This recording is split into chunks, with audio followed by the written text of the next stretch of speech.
अस्सलाम वालेकुम। एक और वीलॉग में खुश आमदेद। मेरा नाम कामरान यूसुफ है। उम्मीद है आप जहाँ भी होंगे खैरियत से होंगे।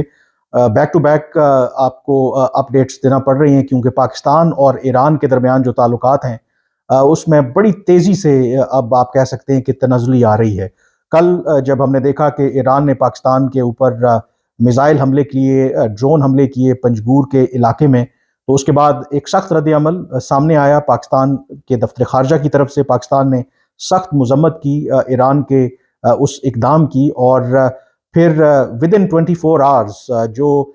अब पाकिस्तान ने बड़ा फ़ैसला किया है, और वो फ़ैसला ये है कि पाकिस्तान ने अपना जो सफ़ीर है ईरान में, उसको वापस बुलाने का फ़ैसला किया है, और जो ईरान का पाकिस्तान में एम्बेसडर है उनको वापस भेजने का फ़ैसला किया है। वो वैसे ही ईरान में मौजूद हैं, और पाकिस्तान के दफ्तर ख़ारजा की तर्जुमान ने एक वीडियो स्टेटमेंट में ये कहा है कि उनसे कहा गया है कि वो फ़िलहाल पाकिस्तान वापस ना आए। उसके साथ जो दूसरा बड़ा पाकिस्तान ने फ़ैसला किया है कि फ़िल फॉर पाकिस्तान ने जो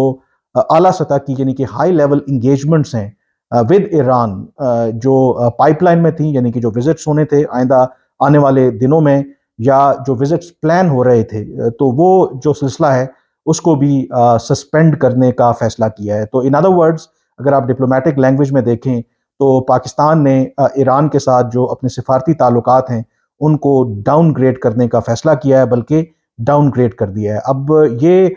इंतहाई एक गैर मामूली वाक़या है। मैंने कोशिश की दफ्तर ख़ारजा के हुकाम से जानने की, एटलीस्ट जितना मुझे अरसा हुआ है फ़ॉरेन पॉलिसी कवर करते हुए, मैं कोई ऐसा इंसिडेंट रिकॉल नहीं कर सकता जब पाकिस्तान ने ईरान से अपना सफ़ीर वापस बुलाया हो। और I can say with unless history check करना पड़ेगी, लेकिन गुज़श्ता आई थिंक 30-40 सालों में कम से कम कोई ऐसा मिसाल मौजूद नहीं है कि पाकिस्तान और ईरान के ताल्लुकात इस हद तक ख़राब हो गए हों कि किसी भी मुल्क को जो अपने जो सफ़ीर हैं उनको वापस बुलाने का कहा गया हो। तो इस लिहाज से ये एक गैर मामूली वाक़या है। पाकिस्तान और ईरान के ताल्लुकात में हमेशा अप्स एंड डाउन्स रहे हैं, लेकिन जो एक बात हमेशा मैंने नोट की, अनलाइक अगर पाकिस्तान के इंडिया के साथ ताल्लुकात की बात करें या अफ़गानिस्तान के साथ ताल्लुकात की बात करें, पाकिस्तान और ईरान के ताल्लुकात में अगर कोई रुकावट आई भी, अगर कोई प्रॉब्लम आई भी, तो उनको डिप्लोमेटिक चैनल्स के ज़रिए हल करने की कोशिश की गई। यानी कि जो पब्लिक पोस्चरिंग होती है, मीडिया के ज़रिए जो बयानबाजी होती है, आम तौर पर दोनों मुल्कों ने उनको एवॉइड किया। लेकिन ये जो डेवलपमेंट अब हुई है, जिसमें ईरान ने एक तो पब्लिकली ये एक्नॉलेज किया कि उन्होंने पाकिस्तान की सॉवरेंटी को वायलेट किया। 50 किलोमीटर पाकिस्तान की सरहद के अंदर उनके मुताबिक उन्होंने दहशतगर्दों के ठिकानों को निशाना बनाया। लेकिन पाकिस्तान का मौक़िफ़ बिल्कुल मुख्तलिफ है। पाकिस्तान का ये कहना है कि इन मिज़ाइल हमलों में दहशतगर्दी के ठिकाने तो तबाह नहीं हुए, लेकिन 2 मासूम जानें चली गईं, और 3 जो बच्चियाँ हैं वो इसमें ज़ख्मी हुई हैं। तो इस वाक़े के बाद यकीनी तौर पर जो पाकिस्तान और ईरान के ताल्लुकात हैं वो इंतहाई कशीदा हैं। जो मेरी पाकिस्तान के हुकाम से बात हुई, उनका ये मानना है कि ईरान ने तमाम जो हदें हैं वो अबूर कर ली हैं, और इसकी जो कॉन्सिक्वेंसेस हैं वो बहुत सीरियस हो सकते हैं। और ख़ास करके पाकिस्तान जो अब तक एक तवाज़ुन मेंटेन करता रहा ईरान के साथ, जो ताल्लुकात थे उसके मगरिब के साथ या अरब दुनिया के साथ, दो कि पाकिस्तान के ऊपर हमेशा एक दबाव रहा कि वो ईरान को आइसोलेट करने में मगरिब की जो अरब ममालिक हैं उनकी मदद करें। लेकिन पाकिस्तान ने हमेशा एक प्रिंसिपल स्टांस लिया कि एक तो जो मुस्लिम दुनिया के ममालिक के आपसी जो कॉन्फ्लिक्ट हैं उसमें कभी भी पाकिस्तान फरीक नहीं बनेगा। और उसकी वाज़ेह मिसाल 2015 में जब सऊदी अरब ने पाकिस्तान से कहा कि वो अपने जो ट्रुप्स हैं वो यमन जो वॉर है हूतीस के खिलाफ वो भेजें, तो पाकिस्तान ने इनकार किया। सऊदी अरब पाकिस्तान से नाराज़ हुआ, उसके पाकिस्तान को काफ़ी कॉन्सिक्वेंसेस बर्दाश्त करना पड़े। फैसले की वजह यह थी कि पाकिस्तान जानता था कि जो यमन के अंदर जो लड़ाई सऊदी अरब उस वक्त लड़ रहा है वो बुनियादी तौर पर सऊदी अरब और ईरान की लड़ाई है, क्योंकि हूतीस को ईरान जो है वो बैक करते थे, और वहाँ पर जो गवर्नमेंट थी वो उसको सऊदीज़ बैक कर रहे थे। तो पाकिस्तान डायरेक्टली और इनडायरेक्टली किसी भी ऐसे तनाज़े में शामिल नहीं होना चाहता था कि जिसमें वो किसी एक फरीक का हिस्सा बने। इसी तरह से पाकिस्तान की अगर बात करें तो ईरान पर इक़्तिसादी पाबंदियों की बात हो, ہمیشہ پاکستان نے مخالفت کی، انٹرنیشنل فورمز پہ ہمیشہ ایران کا ساتھ دیا، لیکن اب جو صورتحال نظر آ رہی ہے، جو میری پاکستان کے سفارتی جو حلقے ہیں ان میں بات ہوئی ہے، ان کا یہ کہنا ہے کہ اس واقعے کے بعد پاکستان کے لیے وہ جو ایک توازن ہے برقرار رکھنا انتہائی مشکل ہو جائے گا، اور یقینی طور پر اس بات کا امکان موجود ہے کہ پاکستان اب جو ایران مخالف قوتیں ہیں، یعنی کہ ممالک بھی ہیں، اس میں عرب کنٹریز بھی ہیں، اس میں امریکہ، مغربی طاقتیں، ان کے ساتھ شاید پاکستان کی جو قربت ہے وہ زیادہ بڑھ جائے، اور